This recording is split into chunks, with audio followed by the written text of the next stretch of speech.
I love Mohammad এই কথাটাকে নিয়ে ইউপিতে বড় একটা শোরগোল মেতে আছে আর কি। আমি বলবো যে যেখান থেকে দেখছেন দেশের এবং দেশের বাইরের হিন্দু এবং মুসলিম সব ধর্মের মানুষকেই বলবো, নবী আমার এসেছিলেন এই পৃথিবীতে শুধু কোনো একটা জাতিকে কেন্দ্র করে নয়। নবী আমার এসেছিলেন, সৃষ্টিকর্তা একমাত্র নবীকে সৃষ্টি করেছিলেন পৃথিবী সৃষ্টির আগেই। বলা হয়েছিল স্বয়ং আল্লাহ পাক এবং সৃষ্টিকর্তা নিজেই বলেছিলেন যে নবী, তোমাকে যদি কেউ না মানে, কেউ যদি তোমাকে না ডাকে, কেউ যদি তোমার কথা না শুনে, তো স্বয়ং আমি বলছি তুমি আমাকে বলবে লা ইলাহা ইল্লাল্লাহ এবং আমি তোমাকে বলবো মুহাম্মাদুর রাসূলুল্লাহ।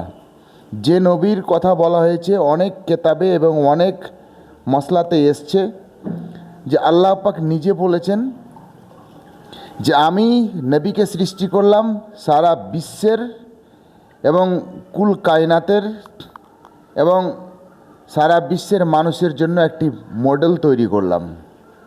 এবং আরও অনেক জায়গাতে অনেক রকম করে বলেছেন যে নবী শুধু একটা জাতির জন্য নয়, নবী হচ্ছে সারা বিশ্বের এবং সারা জগতের এবং যত সৃষ্টির জীব আছে প্রত্যেকটা সৃষ্টি জীবের জন্য আজকে নবীকে পাঠালাম।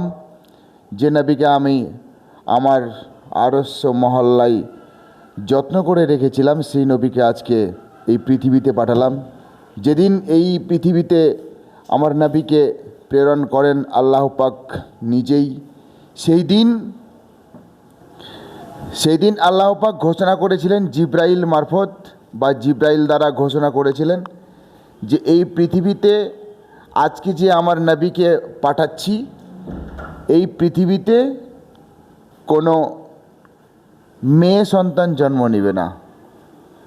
মসলাতে এসছে এবং কোরআন শরীফে উল্লেখ আছে, বলা হয়েছে আল্লাহ পাক নিজে বলেছেন যে এই পৃথিবীতে কোনো মেয়ে সন্তান জন্ম নেবে না। কারণ সেই সময়তে আরব দেশের একটা প্রথা ছিল যে কন্যা সন্তান যদি জন্ম নেয় তাহলে সঙ্গে সঙ্গে তাকে মাটিতে পুঁতে দিতে হবে। যার কারণে আল্লাহ পাকের একটাই নির্দেশ, সেই দিন যেদিন আমার নবী জন্ম নেয়, সেই দিন আল্লাহ পাক ঘোষণা করলেন জিব্রাইলকে দিয়ে যে জিব্রাইল, সারা বিশ্বের মধ্যে আজকে বা আরব দেশে আজকে কোনো মেয়ে সন্তান জন্ম নেবে না, যতগুলো সন্তান জন্ম নেবে সব সন্তানই হবে ছেলে সন্তান।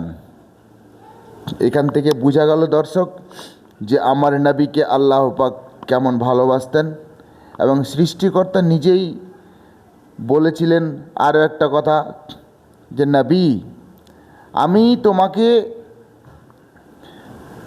নবী বলবো, তুমি আমাকে আল্লাহ বলবে। যে নবীর উপরে একমাত্র কোরআন শরীফ নাজেল হয়েছিল, কোরআন শরীফ নাজেল হওয়ার সময়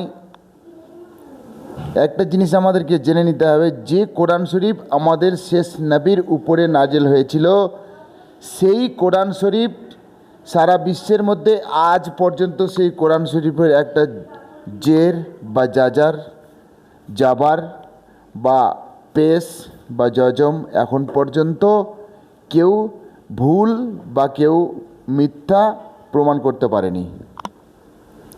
তাহলে যে নবীর উপরে কোরআন শরীফ আল্লাহর গ্রন্থ, মানে যেটাকে বলা হয় আসমানি কেতাব, আসমানি কেতাব হচ্ছে চারটির মধ্যে আমাদের শেষ নবীর উপরে নাজেল হয়েছিল একমাত্র কোরআন শরীফ। চারটি আসমানি কেতাবের মধ্যে হচ্ছে তৌরাত, জব্বুর, ইঞ্জিল, কোরআন। এই চারটা আসমানি কেতাব নাজিল করা হয়েছিল এই পৃথিবীর মানুষের জন্য। তার মধ্যে আমাদের শেষ নবীর উপরে যে কেতাবটা, যে গ্রন্থটা নাজিল করা হয়েছিল স্বয়ং আল্লাহ পাকের তরফ থেকে, সেটাই হচ্ছে একমাত্র কোরআন শরীফ আমাদের শেষ নবীর উপরে নাজিল করা হয়েছিল। তো যাই হোক, আমি আজকে বললাম এই কথাটা, শুনলাম নাকি সারা ভারতবর্ষে একটা তোলপাড় শুরু হয়েছে আই লাভ মোহাম্মদকে নিয়ে, যে লোকটা আই লাভ মোহাম্মদ লিখেছিল, যার বাংলা হচ্ছে আমি মোহাম্মদকে ভালোবাসি, আর আমি বলছি উই লাভ মোহাম্মদ, মানে আমরা সবাই মোহাম্মদকে ভালোবাসি। দর্শক, ভিডিওটা ভালো লাগলে অবশ্যই শেয়ার করবেন এবং বেশি বেশি করে শেয়ার করবেন, লাইক এবং ফলো করতে ভুলবেন না। কিন্তু পরবর্তী ভিডিওতে আবার দেখা হবে। সবাই ভালো থাকবেন, সুস্থ থাকবেন। আসসালামু আলাইকুম ওয়া রাহমাতুল্লাহি ওয়া বারাকাতুহু।